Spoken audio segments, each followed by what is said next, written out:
So we live in the era of leakers, and what I mean is that every week, without fail, there's at least one new Marvel or DC leak. But what if I told you that there's one movie that is practically untouched by the leaking community?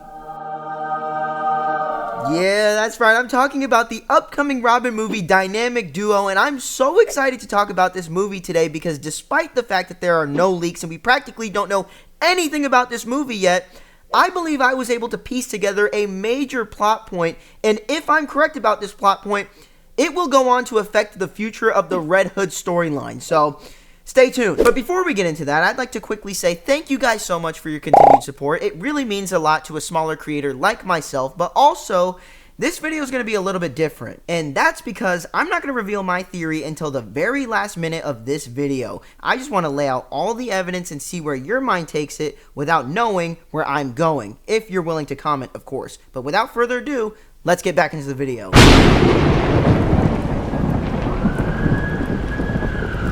So the origin of this theory begins on October 1st, 2024, when James Gunn posted this on his Instagram. Now, this post on its own doesn't tell us much, but when you know the history of Matt Reeves and Batman, things become a bit more interesting. And no, I'm not talking about the Batman because we already know that this movie will not be following that continuity.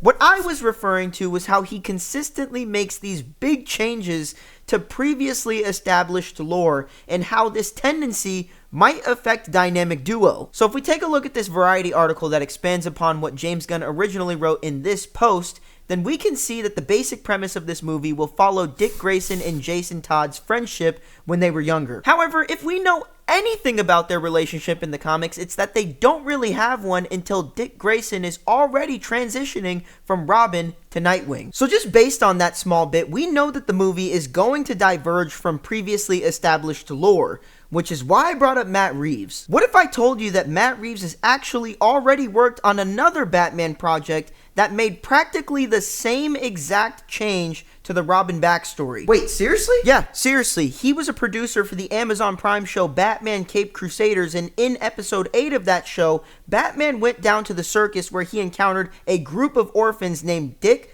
Jason, Carrie, and Stephanie. Jason! Dickie! Carrie! Now, I'm sure that most of you guys already caught on to the fact that those are all names of the different Robins, and so in this universe, all of the Robins are kind of an adopted family before they actually meet Batman. And funnily enough, Batman Caped Crusaders isn't the only Batman property to make this tweak to the Robin backstory. The animated movie Gotham by Gaslight gives us a similar iteration of the Robins by showing us Dick, Jason, and Tim in the streets as children robbing people, which to me implies that they really only have each other. You gotta pay the tariff. Ain't that right, Dickie? Names, Jason. Remember? We don't say our names. Let's go back to the flop fellas. It's getting awful late. Don't go yellow on me, boy, or you'll know what you'll get. Don't you worry, Bill. We're on the job. What are you, scared of the dark, little Tim? And the thing about Gotham by Gaslight is that it was directed by Sam Liao, the same guy who just directed 3 episodes of Creature Commandos for James Gunn. Now, with that being said, we've just established a connection between this Dynamic Duo movie and these 2 very similar iterations of the Robin backstory. Whoa, Ty, slow down. Wasn't the script written by Matt Aldridge, not James Gunn and his friends? Well, yeah, I guess that is true, but James Gunn and Matt Reeves are both listed as producers for this movie, and I don't know if you know this, but producers actually help craft a story, even if that means they're not writing the script. Actually, let me just break it down. So Neil Wiseman of the New York Film Academy describes the responsibilities of a producer as ranging from identifying ideas to working with writers in the development of scripts. And that explanation perfectly applies to a producer like James Gunn, since he's responsible for overseeing the next 10 years of connected DC films. So if we circle back to Dynamic Duo, we can assume that James Gunn identified the potential of Matt Aldridge's take on Robin's backstory for the new DCU, but after making some tweaks with the help of Matt Reeves and Sam Liao, they came up with a version of the script that not only fits the DCU, but actually fixes one of the biggest issues with the DCU Batman.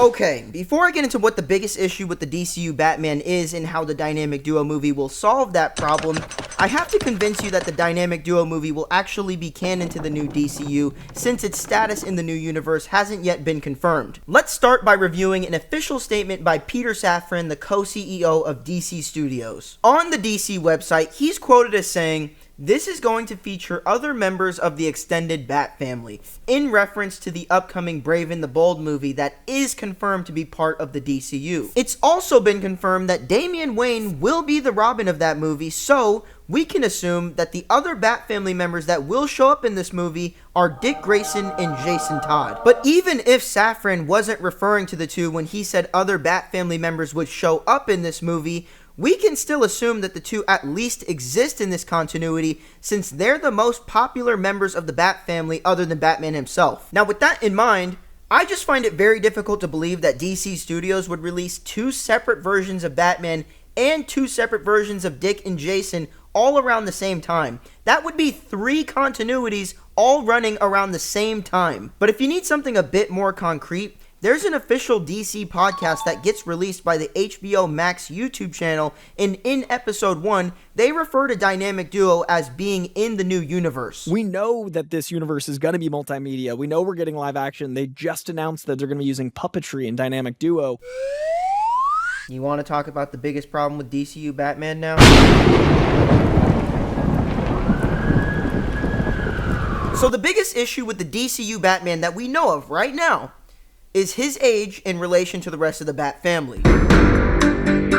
Now, Batman's age is kind of an issue because according to James Gunn, Batman might be a couple years older than Superman. And thanks to this tweet, we know that Superman will be the same age as the actor who plays him, and that's David Cornsweet, who's 31. So canonically, Superman will be 31. So if we know that Batman is going to be a couple years older than Superman, who is 31, then that would put the lower end of our age range at 33 for Batman. And for the upper end of our threshold, we can assume it's around 40 years old, since James Gunn debunked this rumor that said that Batman would be middle-aged, and thanks to all of our internet resources, we can assume that middle age starts around the age of 40. Okay, Ty, we're getting a Batman between the age of 33 and 40, so what's the issue? Well, if Batman is going to be no later than 40, then audiences might have a hard time believing that he has 4 adopted sons, with one of them being in their 20s. And even though I don't necessarily see an issue with this, I do completely understand why some audiences might find this a bit jarring. Because they're stupid. So why don't we go over how Dynamic Duo will actually fix this issue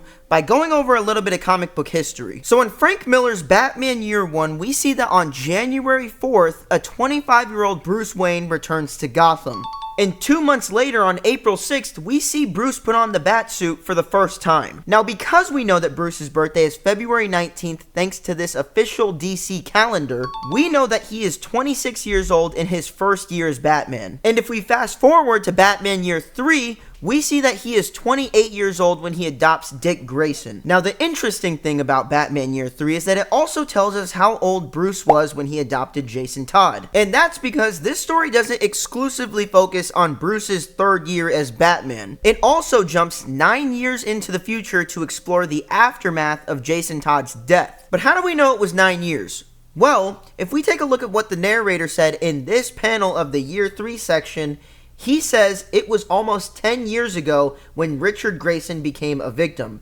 Almost 10 years ago. So if Batman was 28 years old in Year 3 and this story jumps ahead 9 years into the future after Jason Todd died, that would make Bruce 37 years old in the 9-year time jump where Dick Grayson says this: "Has it really only been 2 years since I left?" Now, this is referencing his last day at Wayne Manor when he passed on the Robin mantle to Jason Todd and became Nightwing pretty much on the same day. So, if we know that Batman was 37 years old at the time that Dick Grayson said that 2 years ago he gave up the mantle of Robin to Jason Todd, we know that Jason Todd became Robin when Batman was 35. However, Jason Todd actually trained for 6 months before he became Robin, which likely means that Bruce Wayne was 34 when he first encountered and adopted Jason Todd. But whether Bruce was 34 or 35 when he adopted Jason doesn't really change the fact that Jason's time as Robin was incredibly tragic. And that's because he was only Batman's son for 2.5 years at most before he died, and was kind of replaced. And I say kind of replaced because the next Robin, Tim Drake, kind of forced his way into being Robin rather than Batman going out and looking for a new Robin. However, I would like to reiterate that Tim became Robin literal months after Jason exploded. And we know this because the first time Tim encounters Two-Face, Two-Face confuses him for Jason Todd, not realizing that the Robin that he's fighting is not the same one as before. So if Jason died approximately 2.5 years after being adopted by Bruce Wayne, and Tim came in to be the new Robin a couple of months after Jason died, then that would mean Tim became Robin approximately 3 years after Jason was adopted, making Bruce 37 when he took in Tim. And holy crap, I didn't realize how long I was talking about this Bat Family timeline, so I'm going to do a bit of a speed run for Damian so we can get back to the theory. Now let's go. So in Robin number 116, we see that Tim turns 16 years old, and then this event called 1 Year Later happens right before Damian becomes Robin. And because this event essentially aged up everyone by 1 year, we know that Tim was 17 when Damian became Robin. And if Tim became Robin when he was 13, that would mean that he was Robin for 4 years before Damian showed up and took the mantle, which would mean that Bruce was 41 when he took in Damian. Now with that being said, we finally have a complete Bat Family timeline, but I'm actually not going to tell you how it solves the DCU Batman's biggest problem because it gives too much of the theory away, and I want to give you a couple more seconds before I actually just reveal how all of these things connect. So cue the title card. So I'm assuming you either already typed in your theory or you're just waiting to hear mine, but either way, I'm excited, so let's just get right into it. So I believe that the Todd family and the Grayson family will both be acts at Haley Circus, meaning that Dick and Jason will grow up together. And Act 1 of Dynamic Duo is just going to focus on building that brotherly bond between Dick and Jason while also bringing us into their world, which is the circus. Chase, wake up. What? Shh. Come with me. We're gonna get in trouble. Don't be such a worrywart. How's Miss Tompkins gonna find out? Besides, tell me that's not worth some extra chores.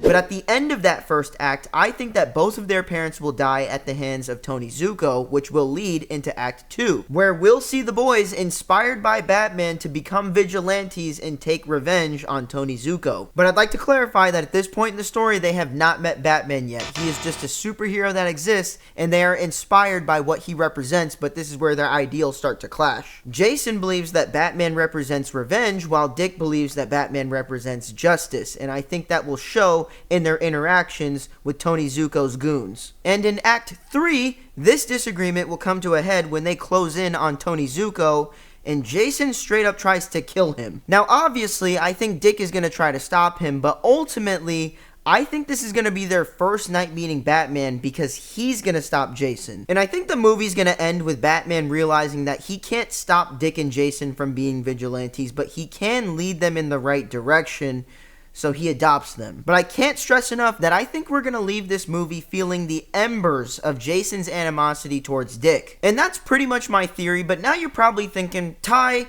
you never addressed how this actually fixes the DCU Batman's biggest problem.